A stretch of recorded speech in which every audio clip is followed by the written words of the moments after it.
Hello, welcome to Gardener's World. I'm planting out some rocket. You can see that some of these plants have got a purplish, almost chocolatey colour to the leaves, whereas rocket really should be bright green. And this is not uncommon if you have very early rocket like this. This was sown in early February and has been sitting around in plugs for quite a few weeks. And this is just signs of stress. But don't worry, because the new growth, once it's in the soil, will be absolutely fine. And you get that lovely, buttery, peppery taste. This is one of the essential vegetables of any vegetable garden, and I absolutely love it.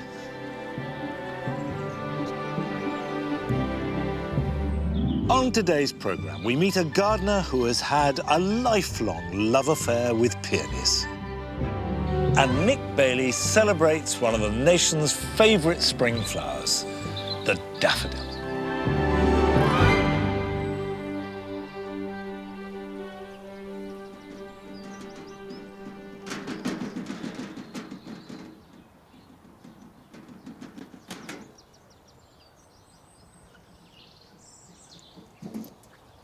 The pond has had a fairly quiet winter, I think is the best way to describe it. It's been frozen over maybe 3 or 4 times only. I've mulched all around the outside because that keeps the moisture in. And the main thing with a pond and the surroundings is that you want to encourage plants that like damp. Now, what you can see at the moment are the Camassia leaves. Camassias are one of the very few bulbs that really like damp conditions. And you get these lovely blue flower spikes, sort of from mid-April here to mid-May. But you can just begin to see the little pointed heads appearing above the ground of the hostas. And the hostas here are really vigorous. But I want to get some colour in. And so I've bought some candelabra primulas. Now, I did actually plant a load in here a few years ago, and they looked fantastic for a year or two.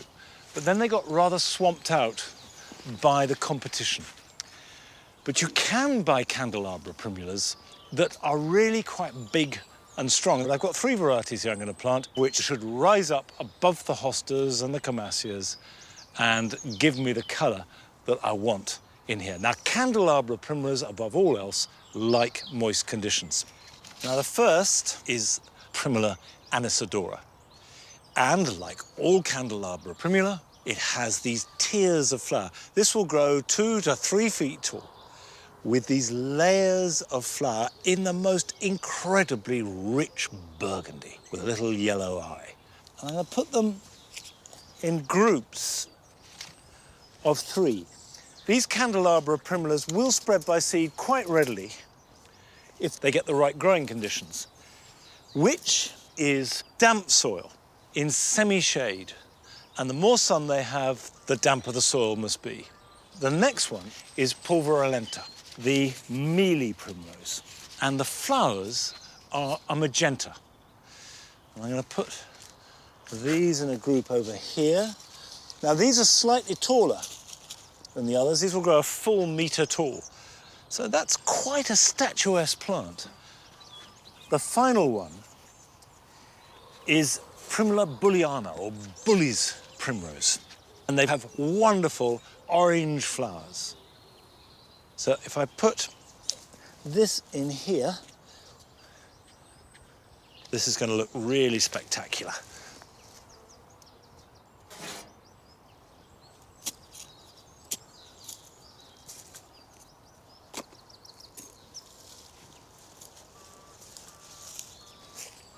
And when I've planted these, I will give them a really good soak.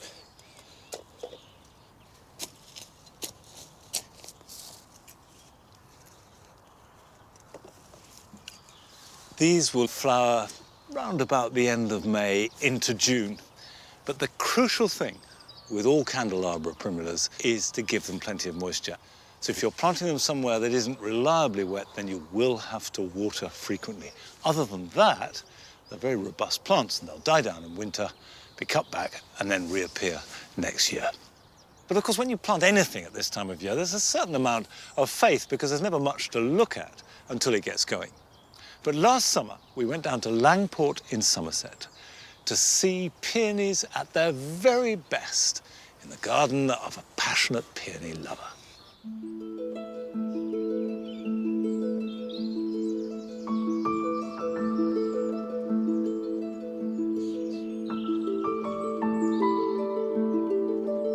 My name's Susanna Applegate, and I've grown peonies for about 25 years and been an avid collector since I started growing them. When I saw my first peony, I thought, I've never seen a flower like this. And it was just, I use the word awesome, but I don't use it lightly.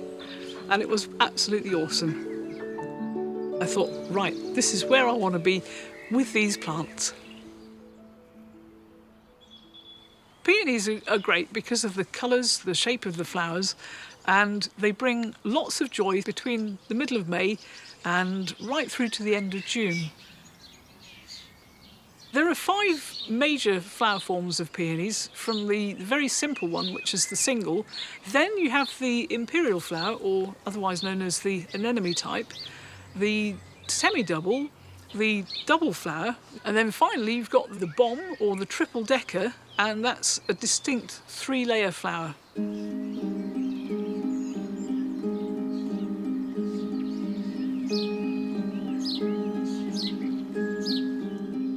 One of my favourite singles is called Buckeye Bell, and you can see here the guard petals. These are the outer petals, and as they open they reveal the stamens, and in the centre you've got the carpels, which are the seed pods. With a double or a semi-double flower, you've got many, many more petals in the centre.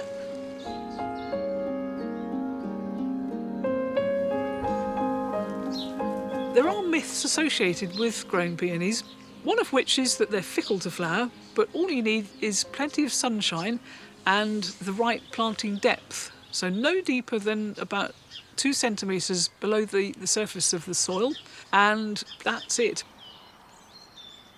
There's another myth that persists to this day, that you cannot move a peony, but there's no detriment to the peony at all by digging it up and dividing it.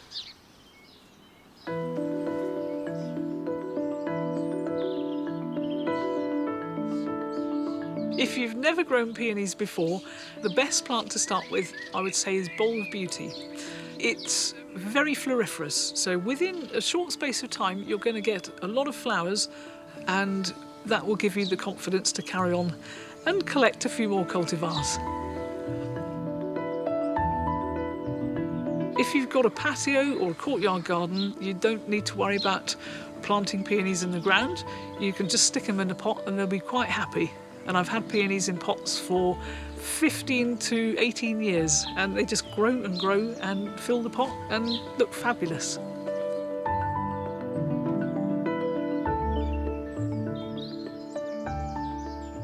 They are virtually maintenance-free, apart from cutting them back in the autumn when the foliage dies back with the herbaceous peonies. That's not the case with the tree peonies or the intersectional hybrids. It's only the herbaceous peonies that need cutting back.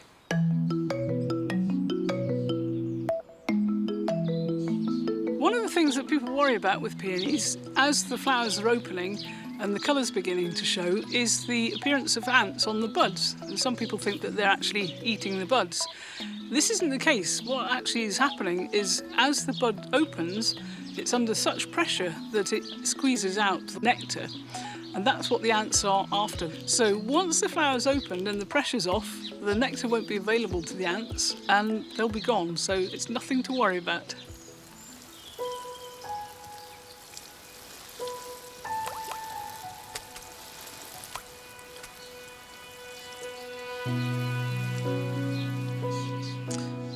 What I really love about peonies is that they react to their environment.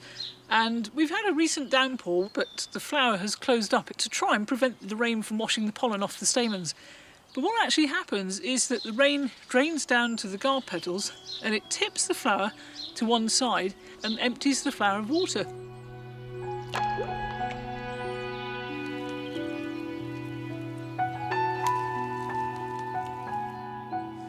I feel that peonies are a part of my life that has become essential. I think without peonies in my life, I would feel bereft. And it's wonderful to have companionship with them. Not ownership, companionship. They just fill me with wonder.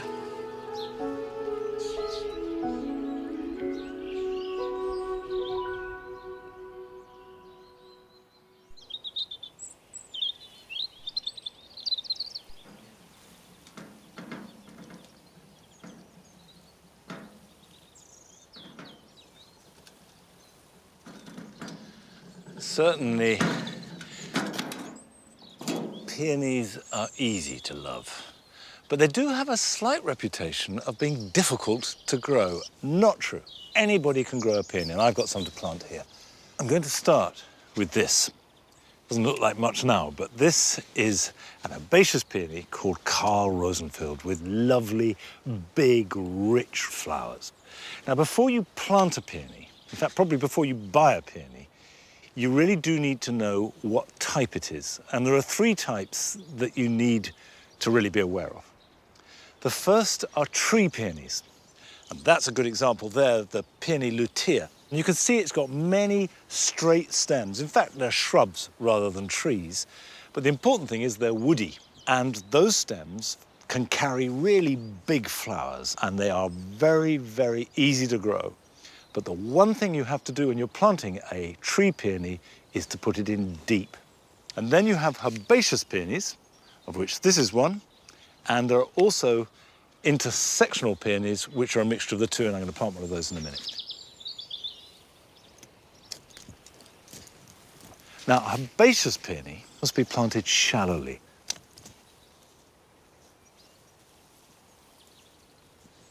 I'm looking at a level about like that.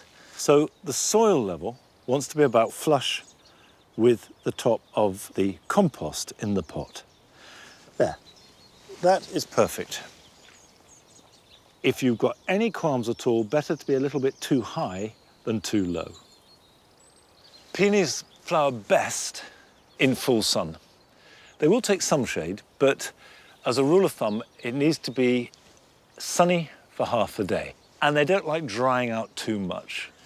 It will need a little bit of support because herbaceous peonies can flop a bit or get bashed by wind or rain. So you need to think about that before, as always with any support, it needs it.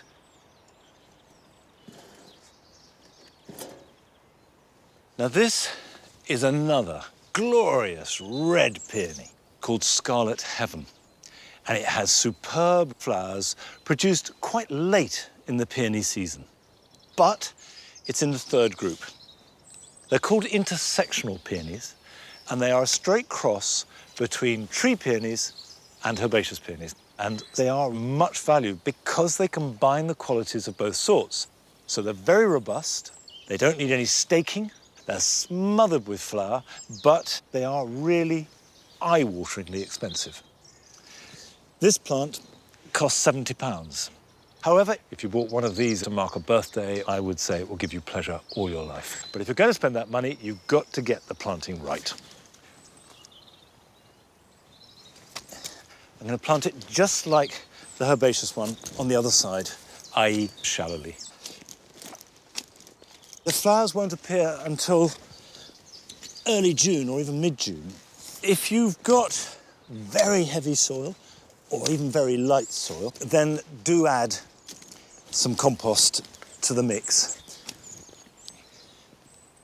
So we'll take it out the pot carefully, gently, gently.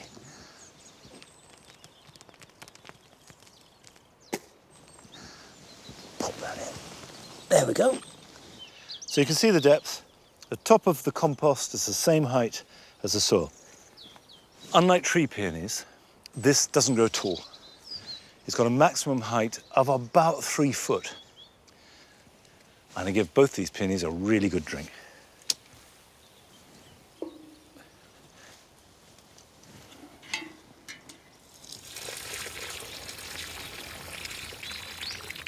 Now, a flower that has been lasting for weeks now and is still going strong in many of our gardens is the daffodil. Everybody loves a daff. And Nick has been to Lincolnshire to see daffodils on a grand scale.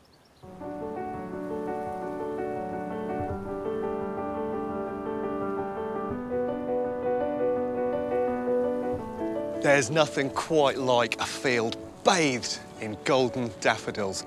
These beautiful blooms have been inspiring artists, poets, and plant breeders for generations, and they're more popular today than they ever have been. Commonly known as daffodils, the genus Narcissus are hardy perennial bulbs which originate from Europe and North Africa. Today, there are thousands of cultivars which all have distinct individual characteristics. This is Narcissus Colton, and it's a true heirloom variety of Narcissus. It's been around for nearly 100 years.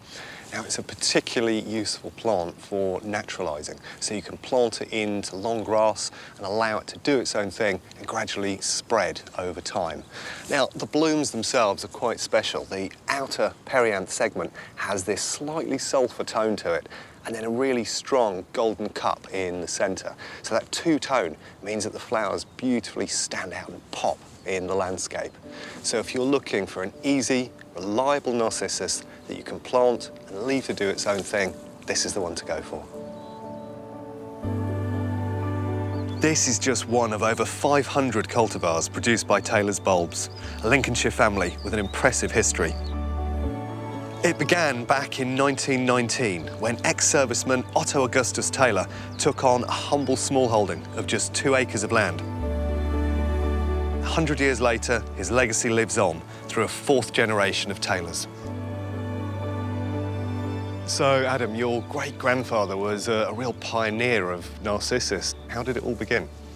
Well, Otto Augustus Taylor was an artilleryman in the war, and he was gassed. And it was recommended that he retired from his job as a pharmacist in London. So he moved to this area, and he had seen the opportunity with flowers. Coming from London, he had seen people decorating their home with flowers. And so that's where it started. When somebody buys a packet of bulbs, what sort of age are they? You know, how big an investment has been made into that bulb? It depends on the variety and the size of the bulb, but probably about 5 years old, and then they get into the packets into the garden centre. In terms of people growing them in the gardens, are there sort of broad tips that you can offer? The biggest error people make is cutting the foliage too early, because the foliage will feed the bulb for the following year, and that will give you a flower in the following year if you leave the bulb undisturbed in the garden. Now, one of the questions I'm asked consistently by gardeners is why do daffodils go blind? After a certain amount of years, they might suddenly stop blooming. What are the triggers for that? They can become overcrowded, so sometimes the bulbs just need lifting and separating out and replanting, but spread them back out again, because if they're on top of each other, they can't get enough moisture, they can't get enough nutrients. Despite the many new cultivars of daffodils that are introduced year after year, it's the old stalwarts that remain ever popular. This Mount Hood has some really distinct qualities from other daffodils. It starts at the beginning of the season with this corona that's very distinctly yellow, and then it fades over time as the pigments deplete and takes on this lovely creamy ivory or nearly white tone. But what I think is worth noting is that it's not just these trumpets on the front of Narcissus that are worth looking at. It's the beautiful colours that happen on the backs as well. And so there's a pickety green which suffuses into this lovely flame yellow which comes up the back of the perianth segment. I think it makes it a really sophisticated daffodil. Daffodils need lots of water, so it's important to keep the soil moist during the growing season. And they should be planted about twice the depth of the bulb to ensure they grow away successfully.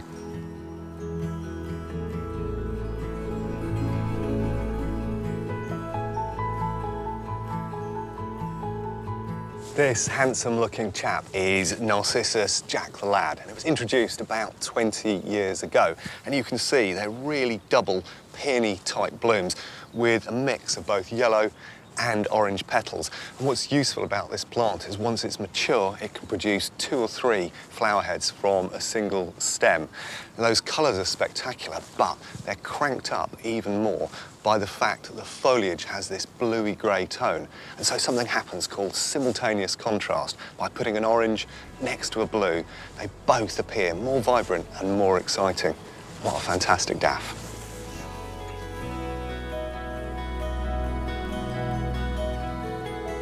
If you're looking for an easy-to-grow bulb that's beautiful, returns for you year after year with minimum effort, then Narcissus is the plant to go for.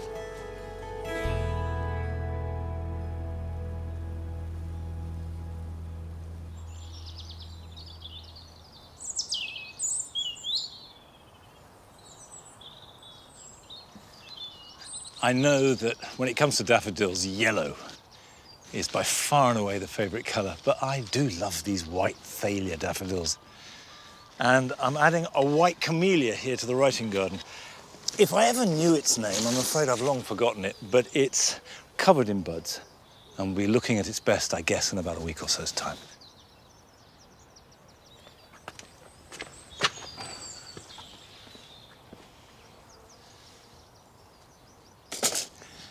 Although I've got these nice big beds waiting to be filled with vegetables, you don't need lots of space to grow a whole range of veg. I've got this container. It's a water trough. And as long as you drill the drainage holes, then this is nice and deep, and I can grow good long root crops. I could grow parsnips in there if I wanted to, but actually I'm going to sow some carrots. Now, carrots do need really well-drained soil, so I've mixed quite a lot of gritty sand into the compost, and don't add too much goodness. Carrots tend to fork in fresh manure. It is worth noticing that I've raised this up on bricks to help the drainage, because even if you have drainage holes, if you put it on paving and then water it, the water can't escape, and it basically sits in a puddle.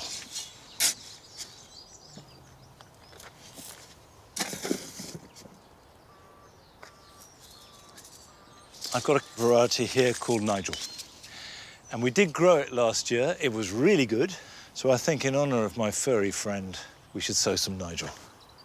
So just sprinkle them thinly, like that. The general consensus is to avoid carrot fly, the less you thin carrots, the better they are. Just go over it like that to lightly cover them. And then finally, water them. You don't need to soak them too much at this stage. All you're trying to do is wet the seed, and that will provoke it into germination. But as they grow, they will need more water, so at least once a week a good soak, and if it's very hot and dry, maybe every 2 or 3 days. And I think they'll be ready for the first harvest of the small baby carrots maybe round about June, early July, and the major harvest, August, even into September. Now, here's another way to grow seeds. On this little corner, I've made a seed bed. It's all part of trying to cut back on plastic, and if you can sow straight into the soil and then transplant, you don't need seed trays or pots of any kind. Now, with a seed bed, you do need to dig it, remove all bigger stones and all weeds. That's really important because you don't want anything competing with your little seedlings. And then rake it over so it is a fine till. And that just means making sure the soil is quite fine and there are no big lumps or bumps in it. The seeds that adapt best, certainly for vegetables, tend to come from the brassica family. And by brassicas, I mean cabbages, kale, cauliflowers, broccoli. These are all the brassica family. The beauty of the timing is that you sow now, and they're ready to transplant about the time that your broad beans and your first peas are going over. You have to sow them in rows so that you can see them and you can weed them, but the rows can be very close together, and they can be short. They can just be that sort of length. Right, this is black Tuscan kale, or Cavolo Nero, which is a real family favourite. Always grow it. Now, you do want to put them in thinly, because these are going to be thinned down to about 1 inch or 2 inches apart. So I'm just going to put 2 rows of those in. That's all I need. And now I'm going to put a row of Brussels sprouts. And of course, when you've finished any particular batch of seeds, lightly cover them over, water them well, and keep them watered. And do be sure to keep them weeded. That is really important. And then when they're ready, they'll need thinning, but I'll share that job with you. And while I'm doing this, here's some other jobs that I'm going to share with you for this weekend.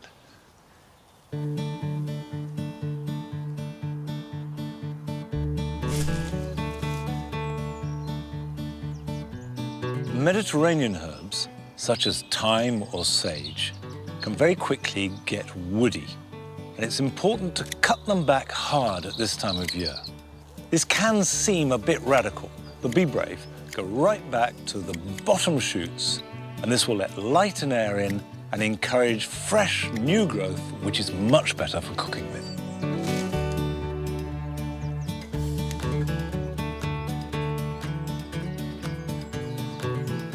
This is now the best of the rhubarb season, so keep picking it to allow new stems to come through.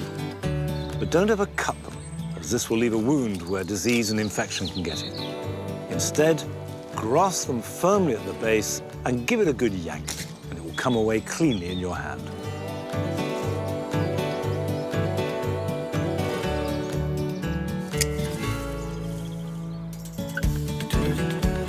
By this stage of the year, the old growth of deciduous ferns like these Dryopteris is looking very tired and raggedy.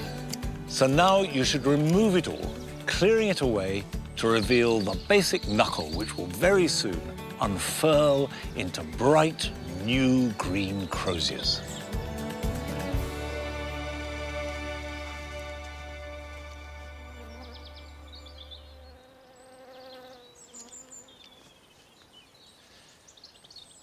The imperial fritillaries are looking good here in the jewel garden. This is rubra, and we have the yellow one in the spring garden. And they both have this rather foxy smell. Some people don't like it. I love it because to me it's the fragrance of spring. And on a warm, bright day like today, they shine out as the most exotic thing in the garden. And they also have a quality that is very unusual, in so much that they are pollinated by birds. Blue tits get in there looking for the nectar and take the pollen and pass it on to the next flower. So if you see a little bird, what looks like attacking your precious plant, don't worry. It's doing you good service. And I'm afraid that's it for today. But I'll be back here at Longmeadow at the same time next week. So until then, bye-bye. Come on.